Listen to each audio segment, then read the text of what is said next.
Hello and welcome back to Management 101. I am your host, Max Weniker. Welcome to the final episode of the year, as well as, amazingly, episode number 30 of this podcast.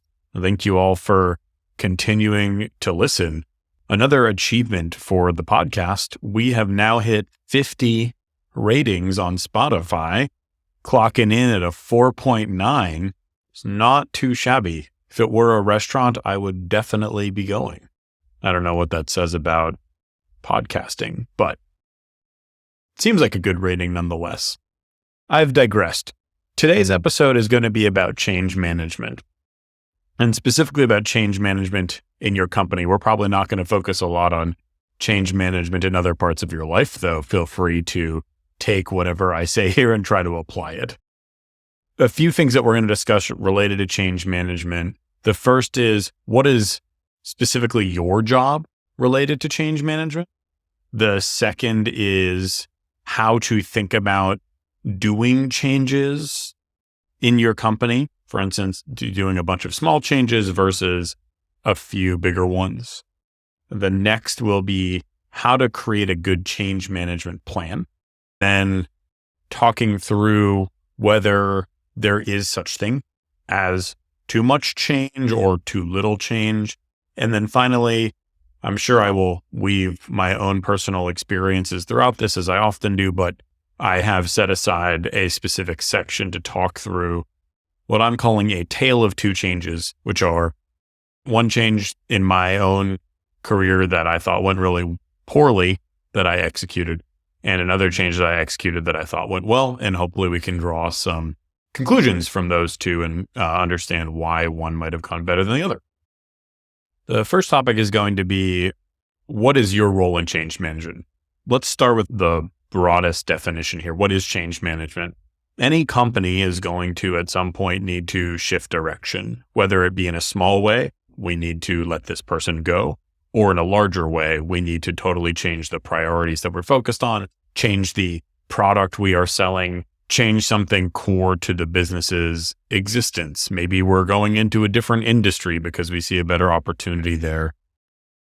There are many different types of changes that you will inevitably need to execute to stay relevant as a company and as the leader of that company, but that is going to fall on you to a greater or lesser extent.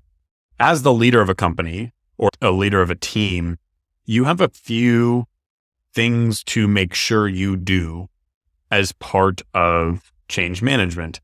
And I want to talk through those because I think some of them are more obvious than others. The first requirement of successful change management is simply the change should achieve whatever business outcome that you wanted. If, for example, it is, we are going to stop selling this product and we're going to start selling this product, there should be a good reason for that. You should have thought through why that is going to happen and have some reasonable expectation that that's going to have a good outcome. And whatever you do to make that occur should be with the desired outcome of getting to a better state as a business. Don't go making changes willy-nilly, obviously. Your primary reason for making changes is because it will result in a better outcome for the business. Whatever plans you make to execute that change should be with that first goal in mind. There are two other goals, though, related to change management that I think are really important for managers and leaders to also focus on. And if these are ignored, sometimes that can be at the expense of actually making that change happen. The second objective, the second job you have in change management is maintaining culture, or at least the pieces of culture that are important to the company's success and longevity. Sometimes managers go into making changes thinking, this is good for the business, therefore, that's all I really need to focus on. And managers can sometimes make changes that forget that people are part of this equation, and people inherently have a hard time with change. They may make changes that actually directly impact the culture. Maybe they are creating more teams or separating individuals into different functions when a core piece of the company's culture was that everyone worked really effectively together and didn't divide into different areas of focus. As you make changes, another important thing will be just trying to maintain the culture of the company. The third one, and I'm talking through it third, but it's definitely not the least important, is minimizing disengagement. Generally, changes at a company are not going to increase engagement or increase satisfaction by employees, particularly in the short term. That is probably also true generally of customers. Most changes being made in a business, while they may positively impact customers, customers also don't like change, just like employees. And so the goal here isn't, let me immediately make a positive impact on my team, but rather, let me make sure that the negative effects on the team are as minimized as possible. These are things like ensuring that you're involving the team in the right way, that you're communicating to them in the right way. A good rule of thumb is you should be tired of hearing your own message about changes. That maybe means that you've gotten through to other people, because if you're getting tired yourself of talking through it, it means that other people have heard it at least once, if not more times. And oftentimes it requires a few repetitions in order to have messaging from management, particularly around changes, actually sink in.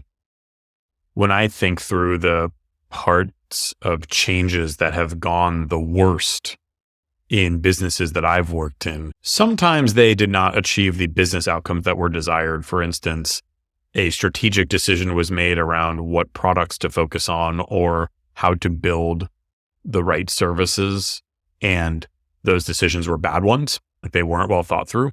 More often than not, the worst failures that come from change management have been, in my experience, how they have negatively impacted employees. Those are generally very controllable outcomes. My experience has been that employees don't necessarily have a problem with the specific changes being made, although they may say they do. Rather, the problem that they experience is a sense of lacking control. It is tough as an employee to be told something is changing and to not be a part of it. It is even tougher when you're not explained it well, either because management is purposely trying to hide information or because management hasn't thought super clearly around what an employee actually needs to hear. Let's assume that you're running a good business and that you're being smart about the decisions you're making in your business. The area that is most vulnerable is this third point of disengagement from employees. When we're thinking about making changes as leaders in companies, there are different schools of thought here, but generally they fall into one of two. One is change is constant. That is true in business as much as it is in life, and therefore changes are going to happen all the time. The other is change may be constant, but it is still detrimental to the employees and potentially the customers of the company. People tend to value sameness and consistency. They like the status quo. And therefore, when we do make changes, they're going to be as infrequent as possible, which may also mean that there'll be, on average, a larger change when they do happen rather than many small changes. How do we think about these two things, many small changes versus a few big changes? I don't think that there's a right answer. I think that it's very specific to the company and the culture that the company has. For instance, if you have brought on a bunch of team members who come from environments of constant change and are used to that, maybe this looks more like a typical startup environment where you all are still figuring out product market fit and there are lots of pivots occurring. That's all great.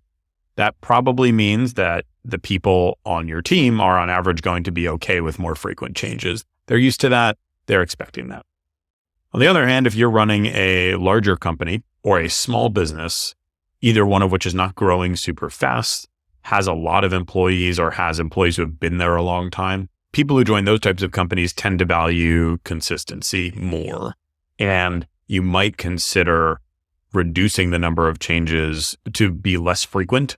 And when you do make those changes, of course, they're naturally going to be larger changes. It will be even more important to communicate them effectively. But in order to not rock the boat too frequently and create distrust, it might make sense to try to minimize the frequency of changes because, one, you're already an established business. Two, you have employees who likely join out of a desire for consistency. Between those two things, it just makes sense to limit the frequency of changes. Again, I don't think that there's a right answer. You know your business better than I do.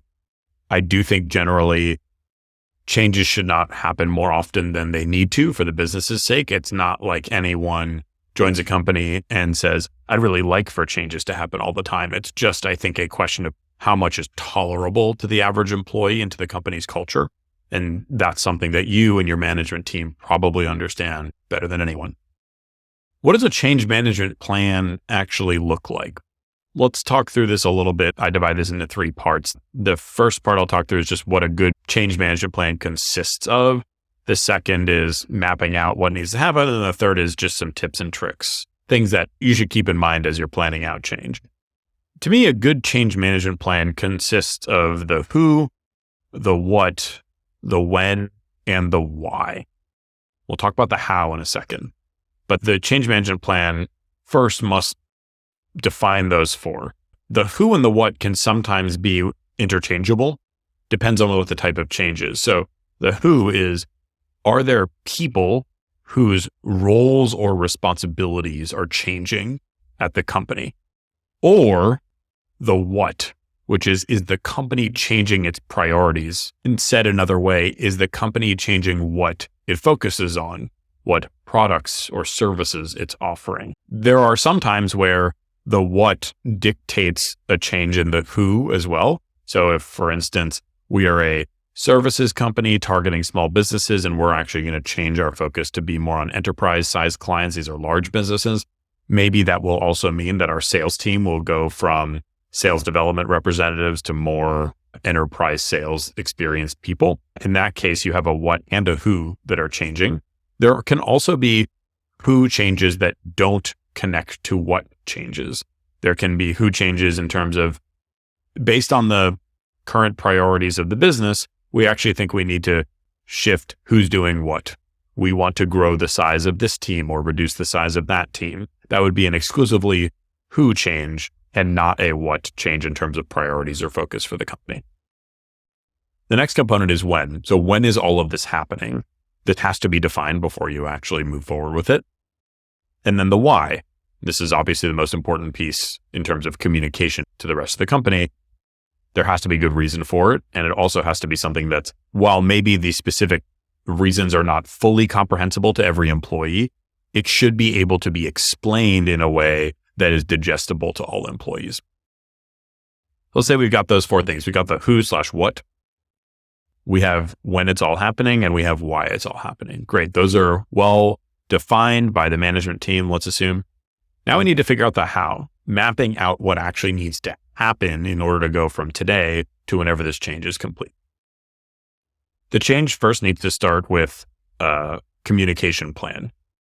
Who needs to know what information, and when do they need to know that information, and what information do they need to know? I like to think of this as concentric circles radiating out from the management team. So you go layer by layer. You start with the most senior folks, so next circle out from the upper management. You explain to them what changes are being made and why. And then you do another layer, which maybe includes their direct reports. So this is now in large companies, VPs all the way down to middle managers. And then finally, you have this full company communication plan, which is a little bit less discussion-based and more presentation-based because you have a lot more people that need to know. It's a little bit more simplified because you need to communicate this across a number of different lines of business. You need to communicate this across a number of different functions. And so the message needs to be boiled down to something simpler so it can be repeated. One thing to keep in mind is maybe your direct reports, the folks who have been there the longest, the folks who are the most senior. You can have a discussion with them about it. You can talk through it. You can answer questions. You can explain more of the nitty-gritty details because you're having more of a one-on-one conversation. But as you interact with more people about the change, think about it this way. The more people that need to hear about something, the simpler the message will need to be. Partly because you're communicating to a much broader audience and their lowest common denominator of understanding will be lower than when you're just talking to one person. The way you communicate with one person can be very tailored to that individual Whereas when you're communicating with many people, you need to figure out communicating it in some way that they all are going to understand it. Therefore, it by definition needs to be simpler. You also are just not going to be able to answer questions in the same way that you were when you were talking to just your direct report or that VP or whoever that senior leader is.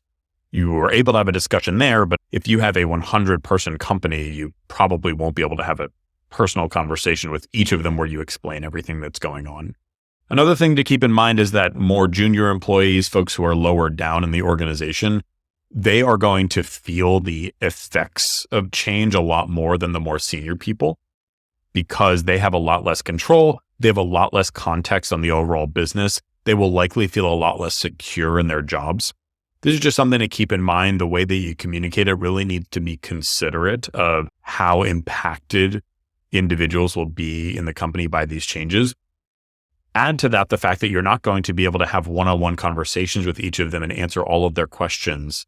And they're going to feel even more uncomfortable than when you were explaining this to the senior leader who reports to you and who you have a really close connection with. So simpler message, maybe more positive in its spin. To be clear, I don't mean blowing smoke up anyone's ass. I just mean instead of explaining just, this is what's going on at the company, everything is shit right now and we need to just batten down the hatches until things get better. It might make more sense to explain it as there are some headwinds, or we are expecting some tougher sales cycles next year because of the broader economic situation. We're not concerned about the overall health of the company, but we do want to make sure to be conserving cash so that we don't have to make more drastic changes in the future. So we are making some changes now to ensure that the company stays as viable and healthy as possible long term. You can see how that's still honest. You're not holding information, but you're spinning it in a way that's not just, hey, I'm really worried about the long-term potential, or I'm really worried about the short-term situation the company's in.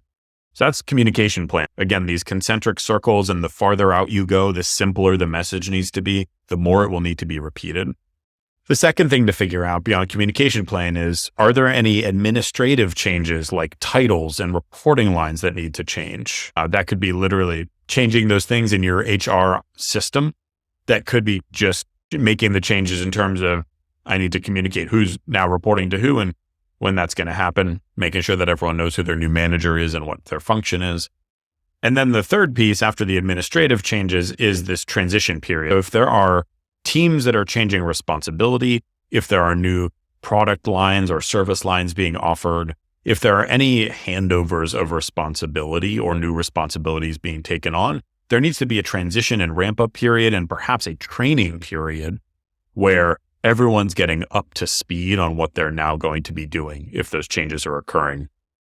Even when it's something like we're just firing one executive or one person in the team, you still need some backup plan to ensure that everyone in the team between them are covering all the necessary responsibilities when you have fewer people. Of course, that is even more true when you have large changes like stop offering our service to small business. We're going to start offering it to enterprise.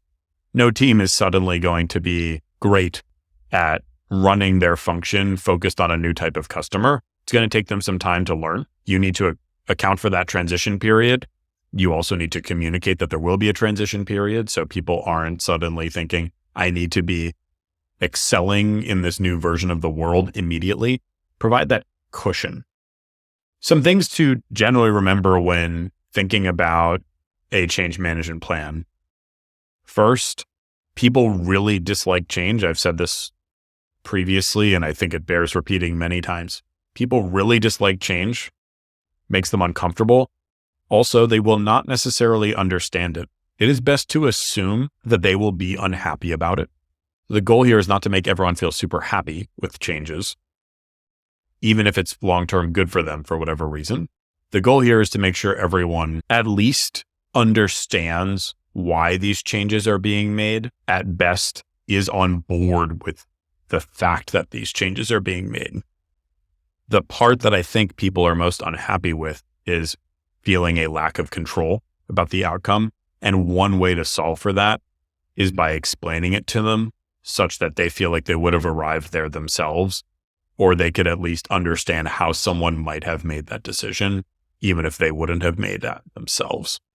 As part of that, like I said before, a message about change bears repeating many times. If you are working in a small company, it is worth investing time meeting one-on-one with employees, arming your managers with talking points, asking your managers to bring the questions that they are getting from their team back to you, so you know the type of concerns that people are bringing up and you are able to address them even if you hadn't thought of them as concerns beforehand. If you are working in a larger company, you're not obviously going to be able to meet with every employee, but you can ask that each of your managers does so. During periods of change, the priority beyond making the actual changes should be making sure that employees are okay. And the best way to do that is by checking in with them, asking if they have questions, asking if they have concerns. And if it's not something that you as a manager or your managers can address directly, asking them to escalate it to someone who can better address it. If you're the CEO of a 100-person company and you're not able to meet with every single person, that makes total sense. At least make sure that your managers are. Let's say you have 5 people reporting to you and they each have 19 people reporting to them. It is a worthwhile use of time to have them meet with every single one of those people. And there will be themes of concerns that come up. You can then address those themes broadly within the whole company and make sure that if there are consistent concerns or questions, that people are at least getting them answered from the decision makers themselves. Another thing to keep in mind, and this is more of a best practice than it is something to keep in mind, if there is a way to involve employees in the change, it's likely going to go over a lot better. One thing that sometimes companies do is they send out engagement surveys to basically ask employees, how do you feel about what's going on at the company right now? And sometimes there are nuggets of insights in those engagement surveys that support the need for changes. Now, sometimes companies go a little far and they say, well, I want to make this change and I want to make it seem like employees were on board with it by taking something from the engagement survey and connecting it to this change that we made. But employees see through that, and I do not think it's worth trying to do that because, one, it's dishonest, and two, people know it's dishonest. Employees talk to each other. So don't try to fake it. But if there is a way to say, hey, we need to make these changes, we'd love to figure out a way to make them as little impactful as possible. We'd love to figure out a way to have this be a positive change. We want to make sure we're thinking about this and want your feedback. If there's some way to do that, you could end up getting a lot better results from the change because people will feel like they were part of it and they were heard. Doesn't mean if they're all unhappy about it, don't make the change. It may still make sense from a business perspective to make changes that employees are unhappy with, but you can engage them in a way that allows them to feel like they were a part of the process, even if they didn't get to make the decision themselves, even if it's not a democracy at your company. Now let's talk through too much or too little change. Are those things? Is it possible for a company to have too much change? Is it possible for a company to have too little change? I think the answer is yes to both. Here are some signs of too much change. Disengagement from employees, reduced productivity, increased churns of people leaving the company. If any of those things are happening at a higher rate than normal, it is possible that you are implementing changes too frequently. And while they do individually potentially make sense, as a group, they are too much in too little time. If you are having too little change, here are a couple things that you might see happen in your company. Worsening business metrics. So if some of the key things that you track to determine whether your business is doing well are slowly getting worse over a long period of time, it's possible that you are not responding to changes in the market quickly enough or frequently enough. And that might mean that you are changing too infrequently. The other thing you might notice is what I call fiefdoms. Individuals in the company who have built up tremendous amounts of power/influence or large teams, larger teams than a lot of their counterparts doing similar work, or larger teams than similarly sized companies in the same industry. If you see these fiefdoms pop up where there is one person getting too much power in the company, it's possible that you haven't made changes often enough. Now, it's generally good for people to develop relationships in companies, but I think that's different than typically over time when someone's been in the same role with the same responsibilities for a really long time.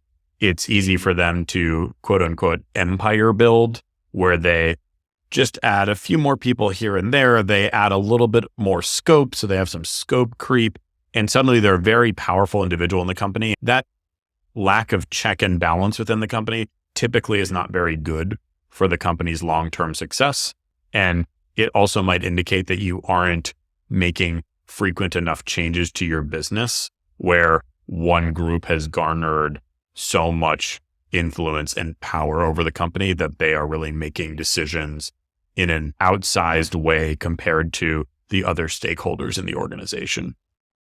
I'm going to talk through a tale of two changes from my own companies that I've worked at. The first one went really poorly, and the second one I thought went quite well. I've talked through a version of this example before, so feel free to skip it if you feel like you've heard it. I was managing a team that was focused on operations, a very specific area of operations, and they had been divided into 3 different functions for about 2 years. Over the course of those 2 years, those 3 teams had been really effective. They were brand new teams when I first joined, and so they were doing a lot of foundation building. An example of that would be, no one has ever done this process in a standardized way before. Now we're going to do it in a standardized way, and we're going to write the playbook for it, and we're going to measure it and make sure it's being done the same way every time. And we're going to basically create something from nothing, go from 0 to 1. Those teams did an awesome job of that. And our key business metrics showed that. Our key business metrics continued to improve pretty dramatically over the course of at least the first year and a half. What I started to notice over the next 6 months was that those metrics, in terms of their continued improvement, were really slowing down.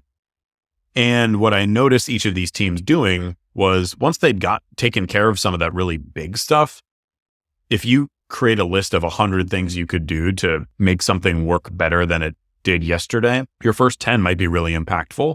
But when you get down to 30 or 40 or 50, naturally, if you've put them in the right order, those things are going to be less impactful than the first few things that you do.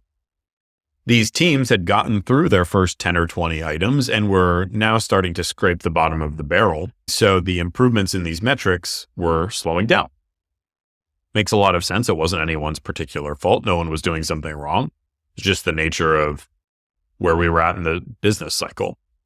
So I decided that we needed to shift our focus from 3 vertical teams to 2 horizontal teams that were thinking about the customer not from one point in the life cycle, but over the course of the life cycle from a specific viewpoint. I can't go too much into detail without giving away the specific situation, so I'm not going to, but suffice to say that this is going to be a shift from vertical teams focused on one particular point in the life cycle to horizontal teams focused on one particular aspect of the customer experience. So I've identified the reason that change needs to happen. I think I'm doing a good job so far. Then it comes time to figure out how to make those changes. I came up with roughly the team priorities or the areas of focus that I thought these new teams should have. And then I decided, after a bit of reflection, that it made sense to involve the teams in this decision. It was only a team of about 30 people, so it wasn't huge. It was possible for me to have a one-on-one type conversation with everyone on the team. So I thought, I'd been through changes before that I really disagreed with or felt like I wasn't a part of. I've gone through the management training and I've done schooling in organizational behavior. I know all the things that make people unhappy about change. I don't want people to be unhappy about this change because I think it's a really good one. Let me figure out how to make it go as best I can by involving them. So I got the team together. I said, I think it's time to shift our priorities a bit. Look at all the great work that we have done as a team to get to this point.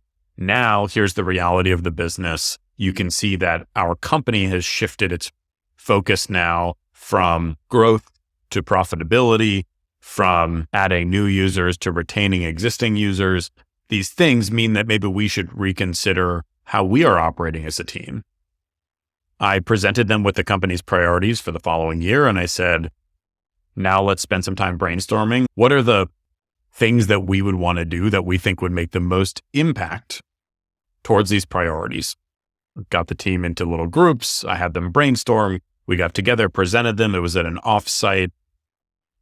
We had a fun event afterward where we had a competition of some sort, barbecuing competition or cooking competition, whatever it was. That was largely irrelevant, but it was fun. It was a fun day. We had a whole day basically devoted to what kind of problems do we think we need to solve based on the company's priorities. And I thought it was really productive. And I actually gained a lot of information myself that I then went over with my individual managers on the team. Each of them was managing, let's call it 9 or 10 people. And I said, here's what I've learned. Here's what I think we need to do. Let me get your input into how to make it happen. Great. So I feel like I've both come up with a high level plan as well as involved the team to get some of those details right. And I actually did learn a lot that informed how the changes would be made. So that I think is all going great. I come up with here's who's going to report to who, and here's what each team is going to be doing now. And I present it to my managers. They say, okay. And then I ask them to tell their teams about it. And I think, great, we're done here. The team is really unhappy about this change. I can't immediately figure out why. I thought, I involved them at every step of the process. Why are they so upset about the changes that we made? Seemed like everyone agreed. I decided to then go to some individual team members who I felt would be honest with me and ask them what had happened. And they said, well, we agree with what the teams need to be doing, but you just kind of assigned us to new managers and didn't ask us at all what we wanted to be doing or who we wanted to be reporting to. And what I'd accidentally done, because I just wasn't thinking about it, was I reassigned a lot of people to new work that it didn't necessarily make sense to assign them to, because it either wasn't a good use of their skills, it wasn't an area of interest for them, or I'd literally assigned them to a manager that they just didn't want to report to, and they wouldn't have chosen to if they were given the option. Even though I'd done the planning correctly, the execution was really poor, and I ended up in a much worse situation in this new version of the world than I was in the old version of the world, and there was a lot of disengagement. I got the team together and I said, look, I realized that I said I wanted to involve you all in this process, and I didn't at the most key juncture, which was actually implementing it and assigning who is going to do what. That is on me. I apologize. I made a mistake. I didn't think through it enough. I'd like to revisit this now and ask you where you think you should be focused. It was down to 2 teams now. And I said, which of these 2 teams makes more sense for your skill set? Team A or Team B? When I sat down with each of them and I asked them that question, they actually, for the most part, said, I think this ended up being the right place for me. I did not like that I was simply reassigned without conversation. And that made a lot of sense to me. It wasn't the change itself that was bothering them. It was the way that I had gone about it. Of course, it would suck to simply have your manager changed on you and what you were working on changed on you without any involvement from you. Maybe if I had opened up all these jobs, they wouldn't have applied to them in their new form. But as soon as I involved them in the process, they actually ended up at the same place that I had originally. And what that taught to me was the question here was not just what changes needed to be made, which I actually got some good input on and they agreed with. It was, how do I make those changes and how do I make sure the team feels like they are a part of those changes? So if I were to do it all over again, I think what I would have focused on as a second part of the process was not just here's what the team will be doing, but also let me gather input from the managers or from the team members directly on, we're going to be shifting our focus as a team. Where do you want to end up within that new team? And we might have ended up with a slightly different outcome than if I'd done it myself, but I would have ended up with a lot more engagement, going in an imperfect direction, but really fast because people are engaged is better than going in precisely the right direction, but really slowly because people are disengaged. That ultimately worked out, but the process itself did not go well the whole time. I did spend a lot of time cleaning up that I didn't actually need to if I'd done it right the first time. That was the change that didn't go so well. Let's talk about the change that did go well. Actually, a similar situation, but on a broader scale. There were a number of leadership changes happening in my company. This organization was, let's call it 500 people, and the head of those 500 people was leaving.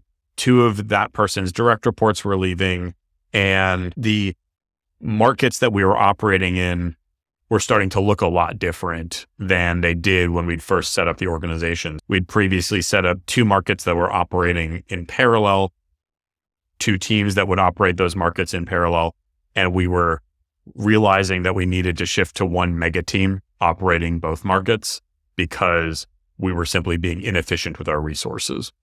My job, I was reporting to this head of the 500 person team, was to take 100 of those people that were duplicates of each other in each market and turn that into 1 mega team of 100 people. The first thing I did was I went to all the managers and I said, we are given this mandate that we need to create a mega team. What do I need to keep in mind to make sure this goes well? What is the detail of your business, your part of the business that I don't know, that I need to know in order to make the best decisions? So that was the starting point, just asking them for their input, saying, we have changes that are going to happen, but the way that they happen is really up to us. And I want your opinion as to both what I need to keep in mind to make sure that this goes well, and also how to involve you in the right way. So I get a bunch of input. The next step was defining within this group of 100 people, what would the teams look like? We had our list of company level or region level priorities for this 500 person team. The 100 person team that I was managing needed to service some of those priorities. We had a good sense of what the areas of focus needed to be, but not exactly who should be doing what and how we should focus on them. I then did a brainstorming session with all the leaders of this team. I said, here are the organization's priorities. How should we execute against them? What are the things that you think this team as a whole is most capable of focusing on, of making an impact in?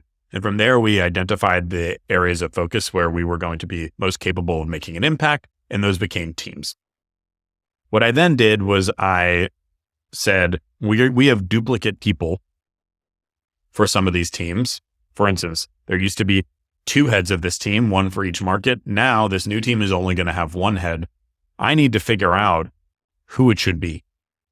That was the part that I thought I was going to have a hard time involving my team in the right way, because of course, each of my managers was going to say, well, I think it should be me. What I decided to do was, because this was a large enough change, I decided here are all the spots in the team. Everyone was going to have a spot if they wanted one. But instead of deciding who goes where, we're actually going to have people apply for these roles. This old team is going away. This new team is getting created. Some people will have to shift what they're focused on. But if you shift subject matter, you would get to learn something new and you'd get to head up a team.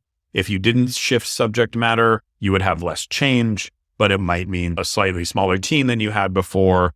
It might mean some other downsides. Basically, you could pick your poison. You could say, I really want my old role focused on both of these markets now, or I want to try something else and learn some other area, or this is a really good opportunity for me to go find another role entirely, and great, totally fine with me. I came up with this list of spots. I discussed it with the leaders of my team. I got their input. I made a few changes based on their thoughts, got some buy-in. Obviously, they weren't all happy about it because this was change. It's going to be hard. Some of them knew that they were going to have to shift roles and they weren't happy about that. That's all natural, but at least they were a part of the process and couldn't complain that they weren't asked their opinion. We then opened up all of these jobs and said to the team, you all have jobs, but You just need to apply for a specific role within the team. No one's getting fired. Just apply for the roles that you think make the most sense for you. You can apply to up to 3. We involved the team by asking them their opinion on what work needs to be done. I then involved the team by asking them how the responsibilities should be divided. And I then involved the team by giving them full ownership over the transition by saying, apply to whatever team you want, whether it's your current team or another one. And while, of course, I got concerns and frustration from certain team members who felt like they were being put in unfair positions or were being asked to compete with significantly more experienced candidates, or they were just unhappy about the fact that their region was going away and they were going to have a mega region. That was all natural. No one said, this is totally out of my control. No one said, these changes haven't been communicated with me. No one said, I didn't get to give input into these changes. And the ultimate result was actually, in all things considered, for a 100-person team, a relatively seamless transition. Everyone got offered a role that wanted one. Some stayed in their teams. Others took advantage of the opportunity to go to a different team in the same org. And others decided this is a great time for me to leave. And we gave them some severance and they went on their way. To me, the big difference here was I didn't just involve the team this time in thinking about what needs to get done. I also involved them in that how it should get done, in the who goes where, and gave them a lot more agency over what role and what set of responsibilities they took on than I did the first time. I took all those lessons from that first very bad change and applied them to this other change that I thought went much better despite being a much larger team and a much more challenging situation. That is all I got on change management. Somehow this episode became almost an hour. Where did that come from? Well, I guess I have a lot to say about change management. If you ever want to talk about change happening in your org and how best to handle it, this is something I'm pretty passionate about and would happily message about. Feel free to reach out to me on my website. That's management101withmax.com. Feel free to message me on LinkedIn or send me an email, which you can find on my website. Thanks for listening and happy 2024.